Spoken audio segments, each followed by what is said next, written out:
Hoy vamos a meternos de lleno en las raíces del poder de una de las regiones, más fascinantes y polémicas de Sudamérica, Santa Cruz, en Bolivia.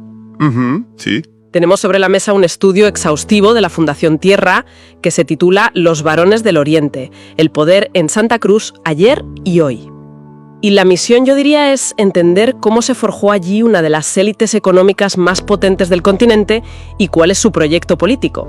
Exacto. El estudio nos propone un viaje que es alucinante para entender lo que ellos llaman la transición de la goma a la soya. De la goma a la soya. Y lo interesante es que no va solo de economía, de quién tiene el dinero, va de cómo la riqueza de los recursos naturales acaba moldeando una identidad, un relato histórico propio. Claro. Y una lucha por el poder que en gran medida explica la Bolivia de hoy. Vamos a ver cómo se construye un grupo de poder a lo largo de más de un siglo. El propio título, Los varones del Oriente, ya es toda una declaración de intenciones. Te lleva inmediatamente a pensar en los varones del estaño, ¿no? Esas familias archifamosas como los Patiño, los Hochschild, que controlaban la minería. Claro, es la referencia inmediata. El libro traza un paralelismo y me pregunto, más allá del nombre, ¿cuál es la conexión real entre los dos grupos? Es una conexión fundamental y es el punto de partida de todo el análisis. La clave está en la lógica de acumulación de riqueza. Ambas élites, los del estaño y los del oriente, nacen y crecen con la mirada puesta afuera, en el mercado internacional. Ah, vale. Son exportadores de materias primas, y esto crea una mentalidad muy particular. ¿En qué sentido? En que su prosperidad no depende del mercado interno, de que al resto de los bolivianos les vaya bien, ¿me entiendes? No, claro. Depende de los vaivenes de la demanda en Londres, en Nueva York, donde sea. Por lo tanto, lo que le piden al Estado es muy concreto, que les garantice la propiedad privada a toda costa y que mantenga a raya la mano de obra. Y poco más. Y poco más. Pero no sienten la necesidad de construir un proyecto de país. Su proyecto es, en esencia, extractivista. Sacar el recurso y venderlo fuera. Entendido. Es una élite con vocación global, no nacional. Y para la élite de Santa Cruz, según este estudio, el Big Bang, el momento fundacional de todo, es el boom de la goma. Sí, a finales del 19, principios del 20. Entre 1880 y 1915, más o menos. Ese momento define su ADN, y hay varios puntos que el libro subraya que son fascinantes.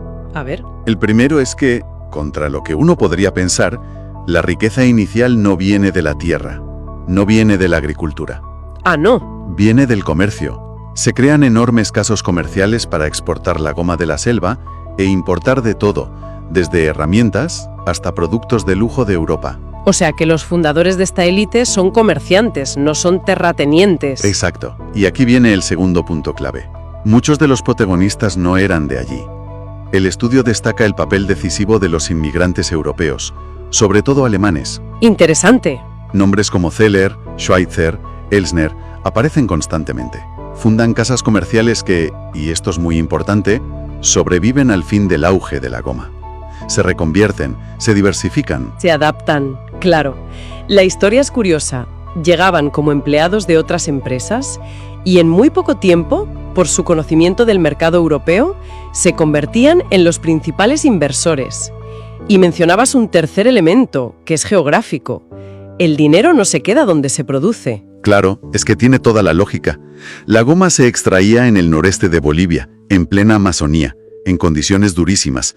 Pero el capital, las ganancias, se trasladan a la ciudad de Santa Cruz de la Sierra. Allí es donde se asientan. Se convierte en el centro neurálgico. Allí están los bancos, los despachos, las sedes, y el poder que acumulan es descomunal. El libro menciona a figuras como Nicolás Suárez, que llegó a controlar un territorio de 6,4 millones de hectáreas. ¿6,4 millones? Es una superficie más grande que Costa Rica. Vaya barbaridad. Vale. Entonces tenemos el origen, una élite comercial con un fuerte componente inmigrante que se enriquece con la goma y asienta su poder en la ciudad. La lógica diría que el siguiente paso es usar ese capital para comprar tierras y convertirse en una aristocracia terrateniente clásica, ¿no? Pues no. Pero aquí es donde el estudio de la Fundación Tierra suelta una auténtica bomba informativa, algo que lo cambia todo. Es para mí el dato más revelador del libro, porque rompe por completo con esa imagen preconcebida que tenemos de Santa Cruz como una región dominada desde siempre por el latifundio. La realidad era radicalmente distinta. Espera, frena ahí. Esto es fundamental. Porque el mito es que esta élite viene de una especie de aristocracia terrateniente de hace siglos. ¿Me estás diciendo que eso no es así? No solo no es así, sino que la situación era casi la contraria. El libro se basa en datos del primer censo agropecuario de 1950. O sea, una fotografía justo antes de la Revolución Nacional del 52. Justo en momento clave. Y las cifras son demoledoras. Primero, Santa Cruz, en ese momento, solo concentraba el 11% de las grandes haciendas de Bolivia.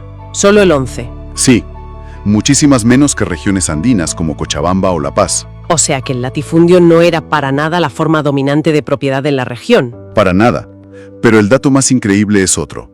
El censo compara la superficie cultivada por las haciendas con la cultivada por los pequeños productores, a los que llama operador solo. Ajá. Pues bien, los pequeños productores cultivaban 24.159 hectáreas, mientras que todas las haciendas juntas sumaban 23.153. No me digas. ¿Cultivaban más tierra los pequeños que los grandes? ¿Cultivaban más? Eso es una locura, rompe todos los esquemas. O sea que el pequeño campesino, el productor familiar, ¿era el verdadero motor económico de la agricultura cruceña? ¿Y toda la producción de la región dependía de ellos? Exactamente. Santa Cruz era un caso excepcional en Bolivia. La pequeña producción era la forma dominante, la más dinámica y la más productiva antes de la revolución. Y esto es crucial. Claro. Porque significa que la élite agroindustrial que conocemos hoy, la de los varones de la soya, no es una evolución natural. Es el resultado de un cambio drástico, de una intervención deliberada que arrasó con ese modelo. Y ese cambio drástico, esa intervención, tiene nombre y fecha: la Revolución Nacional de 1952. Aquí la historia da un giro de guión espectacular, porque una revolución que en el resto del país se dedicaba a expropiar latifundios para dárselos a los campesinos, en Santa Cruz hizo justo lo contrario. Es una paradoja increíble. Es la gran paradoja que expone el libro y es el nudo de toda la historia. El nuevo Estado nacionalista que surge de la revolución tenía un objetivo: desarrollar el oriente boliviano. Para la soberanía alimentaria, supongo. Exacto. Querían dejar de importar azúcar, arroz, algodón. Y para ello necesitaban crear lo que ellos llamaban una burguesía agrícola capitalista. Pero, a ver, si los datos de 1950 demostraban que los pequeños productores ya eran productivos, ¿por qué el Estado no decidió apoyarlos a ellos? ¿Por qué apostar por crear una nueva clase de grandes propietarios desde cero? Esa es la pregunta del millón. Y la respuesta que sugiere el libro es ideológica y política. El Estado del 52 desconfiaba de la pequeña propiedad. La consideraba arcaica, de subsistencia. Ellos querían un modelo moderno, capitalista, con grandes extensiones, maquinaria. Y para eso necesitaban campeones nacionales, por así decirlo. Exacto. Decidieron crear a sus propios campeones. Se convirtieron literalmente en los arquitectos de la nueva élite cruceña. Vaya paradoja. El Estado nacionalista, que en teoría buscaba el bien común, acaba creando una élite superconcentrada. El libro detalla qué herramientas usaron. Sí, y fue una intervención masiva, por tierra, mar y aire. El estudio detalla varios mecanismos. Primero, la inversión y la ayuda externa. El famoso Plan Bohan de Estados Unidos y, sobre todo, los créditos del Banco Agrícola de Bolivia se canalizaron de forma masiva hacia Santa Cruz. ¿Masiva cómo? Fíjate en el dato. Entre 1955 y 1984, el Departamento de Santa Cruz recibió el 37% de todos los créditos concedidos por este banco en todo el país. ¡El 37%! Es una cantidad absolutamente desproporcionada. Estaban regando con dinero a un sector muy concreto. Totalmente. Segundo mecanismo, la infraestructura. La construcción de la carretera asfaltada entre Santa Cruz y Cochabamba fue vital. Sacó a la región de un aislamiento casi secular. Claro, la conectó con los mercados del altiplano. De repente, era rentable producir a gran escala. Y el tercer mecanismo, y el más dramático de todos, fue la dotación de tierras. Aquí es donde se crean los nuevos varones. Aquí es donde se fabrican. El Estado empezó a repartir millones de hectáreas de tierras fiscales, que eran de todos los bolivianos, de una forma totalmente clientelar. Se crearon de la nada fortunas y latifundios gigantescos. Imagino que en algunos periodos más que en otros. Bueno, el libro subraya un periodo especialmente escandaloso: la dictadura de Hugo Banzer, que él mismo era cruceño. Claro, ahí hubo barra libre. El dato es demoledor. Solo durante la dictadura de Banzer, entre el 71 y el 78, se entregó en Santa Cruz el 41,7% de todas las tierras que se distribuyeron en todo Bolivia entre 1952 y 1993. Increíble. En 7 años se repartió casi la mitad de la tierra que se había repartido en 40. Fue una piñata de tierras públicas para amigos del régimen. Es alucinante.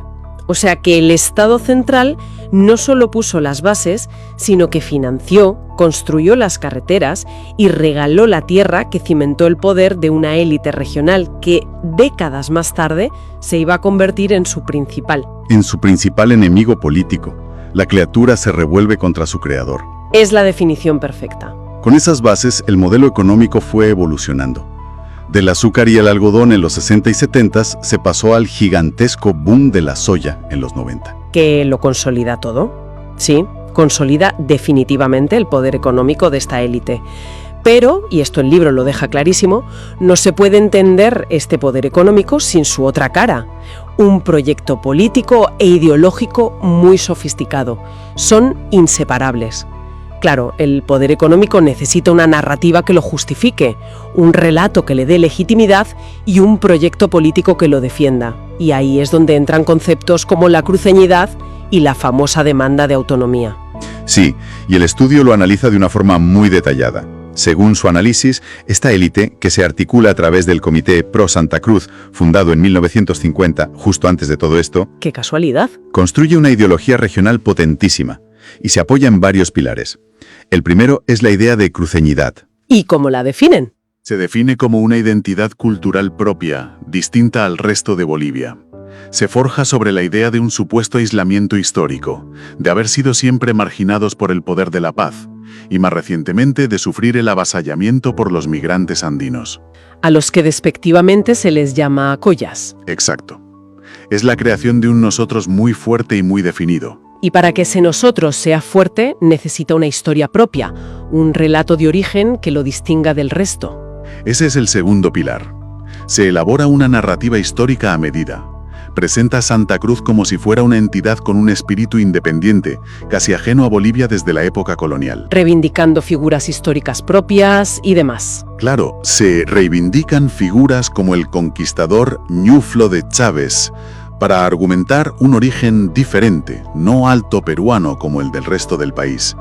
El libro lo presenta como una construcción política muy consciente. Una invención de una tradición para diferenciarse. O sea que no se trata solo de decir somos de Santa Cruz, sino de recalcar no somos como los del altiplano. Es que ese es el tercer pilar y es fundamental, la definición por oposición.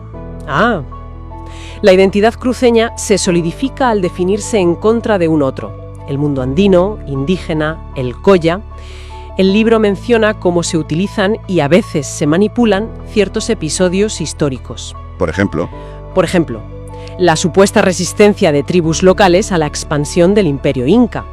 El objetivo es crear un mito fundacional de antagonismo, una idea de que la diferencia y el conflicto vienen de muy atrás, justificando así la necesidad de un proyecto político propio. Entonces, con esta perspectiva, la lucha por la autonomía, que estalla con fuerza a principios del siglo XXI, no puede verse como una simple demanda administrativa para gestionar mejor la sanidad o la educación. Para nada.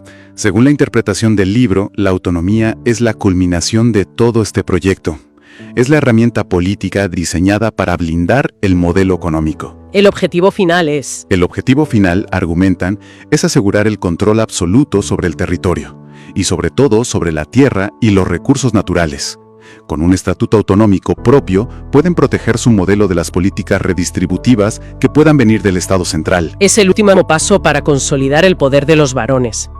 En resumen, hemos hecho un viaje que empieza con comerciantes de goma, nos muestra la sorpresa de una región donde dominaban los pequeños campesinos y revela la paradoja de un Estado que crea artificialmente a esta élite. Una élite que, una vez consolidado su poder con la soya, construye un poderoso relato identitario.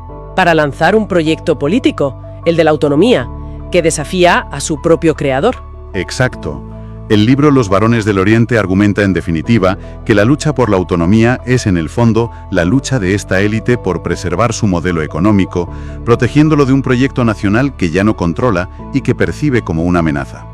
Y deja una reflexión final muy potente, sobre todo pensando que el libro se escribió en 2008, en un momento de tensión política máxima en Bolivia. Sí, ¿Cuál es esa reflexión? Nos obliga a hacernos una pregunta que va mucho más allá de Bolivia. ¿Cuándo el modelo económico de una élite regional choca frontalmente con un proyecto político nacional que busca una mayor redistribución? ¿Cuáles son las consecuencias para la unidad de un país? y para su democracia.